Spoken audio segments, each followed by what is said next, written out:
जय श्री कृष्णा। राधे राधे। तो तीसरा पार्ट में लेकर आ गई हूँ श्री कृष्ण और सुदामा जी की कहानी का।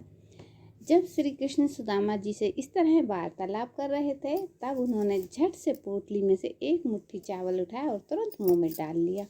इसी प्रकार उन्होंने दूसरी बार भी किया। भगवान कृष्ण ऐसा करते ही उन्होंने संपूर्ण संस्कार की ऐश्वर्य आदि सुदामा जी के घर में स्थापित कर दिया। भगवान कृष्ण को इस तरह चावल खाते देख सभी देवता घबरा गए कि यदि भगवान कृष्ण ने यह पूरा चावल खा लिया तो पृथ्वी तो जाएगी ही, साथ में वह अपना वैकुंठ भी सुदामा को अर्पण कर देंगे। सबको इसमें से बचाने के लिए भाग्य लक्ष्मी माता रुक्मणी देवी ने श्री कृष्ण का हाथ पकड़ लिया और कहा, जब से सुदामा जी की शादी हुई है तब से आपकी भाभी मेरी भाभी न भी तो हुई, तो इस स्वादिष्ट चावल पर सिर्फ आपका हक कैसे है हो सकता है। यही कहते हुए उन्होंने झट से भगवान कृष्ण के हाथों से वे स्वादिष्ट चावल की पोटली छीन ली और स्वयं ही खा गई। देवी रुक्मणी को ऐसा करते ही समस्त दुर्लभ ऐश्वर्य सुदामा जी को स्वयं ही प्राप्त हो गए। अब प्रातःकाल सुदामा जी अपने घर वापस लौटने का समय हो गया था और वे अपने मित्र श्री कृष्ण विदा लेकर चल पड़े, किंतु भगवान कृष्ण ने उन्हें विदाई के समय कुछ भी नहीं दिया। किंतु सुदामा जी को इसे तनिक भी क्रोध नहीं हुआ और उन्होंने सोचा, व्यक्ति थोड़े से भी धन आ जाने पर घमंड करने लगता है और धन के लोभ के वशीभूत हो जाता है। इसी से बचने के लिए भगवान कृष्ण ने मुझे कुछ भी नहीं दिया है। वह बार बार यही सोच रहे थे कि उन्होंने मेरा सामान दरिद्र ब्राह्मण को अपने गले लगा लिया, जबकि वह रुक्मणी देवी के अतिरिक्त किसी अन्य को अपने हृदय से नहीं लगने देते हैं। मुझ जैसे दरिद्र पापी ब्राह्मण एवं भगवान के बीच क्या तुलना की जा सकती है, जो भाग्य देवी के एकमात्र शरण हैं। तथापि उन्होंने मुझे अपना मित्र मानकर अपने दोनों दिव्य भुजाओं से मेरा आलिंगन किया। श्री कृष्ण मेरे प्रति इतने उदार थे कि उन्होंने मुझे उसी सैया पर बैठने का अवसर दिया जिस पर आप स्वयं श्री कृष्ण बैठते हैं और भाग्य देवी विश्राम करती हैं। उन्होंने मुझे अपना वास्तविक भ्राता माना। अपने प्रति मैं उनके समर्पण की प्रशंसा किस प्रकार कर सकता हूँ। जब मैं थक गया था तब भाग्य देवी श्रीमती रुक्मणी जी अपने हाथ से चामर पकड़कर मुझे हवा कर रही थीं। उन्होंने श्री कृष्ण की प्रथम पत्नी के रूप में अपनी श्रेष्ठ स्थिति का भी ध्यान नहीं किया। श्री कृष्ण ने पवित्र ब्राह्मणों के प्रति अपने आदर के कारण मेरी सेवा भी की, पैरों की मालिश तथा अपने हाथों से मुझे भोजन खिलाकर एक तरह से मेरी उपासना की।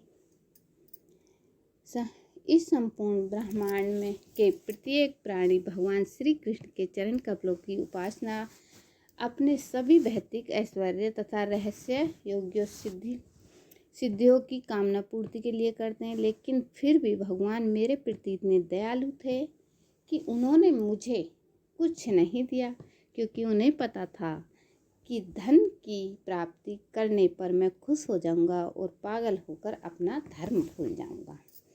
एक साधारण व्यक्ति की तरह से देखा जाए तो सुदामा जी का कथन बिल्कुल सत्य है। कोई भी मनुष्य भगवान से भौतिक ऐश्वर्य की प्राप्ति के लिए प्रार्थना करता है और जब उसे सब कुछ प्राप्त हो जाता है तो वह तत्काल ही श्री भगवान के प्रति अपनी कृतज्ञता को भूल जाता है।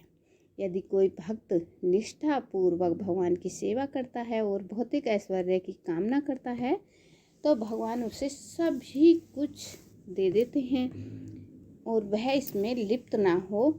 इस प्रकार विचार करके सुदामा धीरे धीरे निवास स्थान पर पहुंच गए, किंतु वहां पहुंचकर उन्होंने देखा कि प्रत्येक वस्तु आश्चर्यजनक रूप से बदल चुकी थी। उनकी कुटिया के स्थान पर एक भव्य महल खड़ा था जिसमें अनेक बहुमूल्य रत्न लगे हुए थे। यह देखकर सुदामा जी को कुछ समझ ही नहीं आ रहा था और उन्होंने आसपास के लोगों से पूछना शुरू किया कि यहाँ पर मेरी कुटिया रहती थी, यह था वह सब कहाँ गए? मेरी कुटिया रहती थी यहाँ, हम सब रहते थे, वो सब कहाँ गए? महल के सेवकों को कुछ भी नहीं पता था कि यह व्यक्ति कौन है और कहाँ से आया है।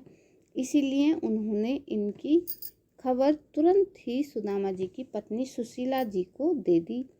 और महल की मालकिन थी, सेवकों ने कहा, महारानी जी, यहाँ कोई एक दरिद्र ब्राह्मण आया है और कह रहा है कि यहाँ पर मेरी कुटिया थी, यहाँ पर हम ऐसा करते थे, हम वैसा करते थे, यह सब कहाँ गया? यह सुनकर सुशीला जी अत्यंत खुश हो गई और कहा, वह कोई और नहीं बल्कि तुम्हारे महाराज ही हैं और तुम जल्दी से उनके आने स्वागत की तैयारियां करो।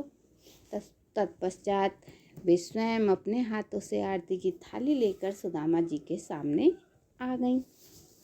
पहली बार पत्नी को गहनों में इतना लदा हुआ देखकर सुदामा जी की आंखें चौंध आ गईं और वह समझ ही नहीं पा रहे थे यह कौन देवी हैं जो स्वयं स्वर्गीय देवियों की तरह दिख रही हैं। सुदामा जी को देखते ही उनकी पत्नी ने उनके चरण पकड़ लिए और अपना परिचय दिया। तब जाकर सुदामा जी को पता चला यह कोई और नहीं बल्कि स्वयं उनकी पत्नी सुशीला जी हैं। इसके बाद सुशीला जी सुदामा जी का हाथ पकड़कर महल के अंदर ले गईं और उन्हें अपना निजी भवन दिखाया। किंतु उस महल को देखते ही सुदामा जी एक तरफ से अपने परिवार के लिए खुश थे कि उन्हें अब गरीबी का सामना नहीं करना पड़ेगा, लेकिन अंदर ही अंदर बहुत दुखी हो रहे थे कि यदि मैं इन सब में लिप्त हो गया तो भगवान के लिए तो समय ही नहीं निकाल पाऊंगा, मैं भी आलसी लोभी हो जाऊंगा।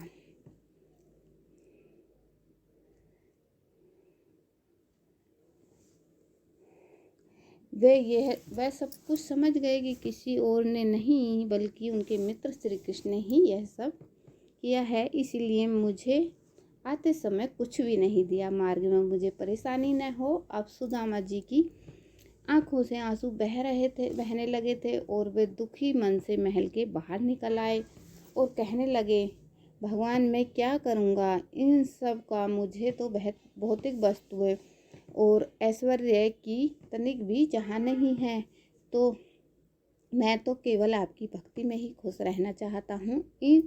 मैं इस बड़े महल में नहीं रहना चाहता। सुदामा जी की इस प्रेम पूर्ण भक्ति को देखकर स्वयं श्री कृष्ण वहाँ प्रकट हो गए और कहा, प्रिय सुदामा, तुम तो मेरे सच्चे भक्त हो।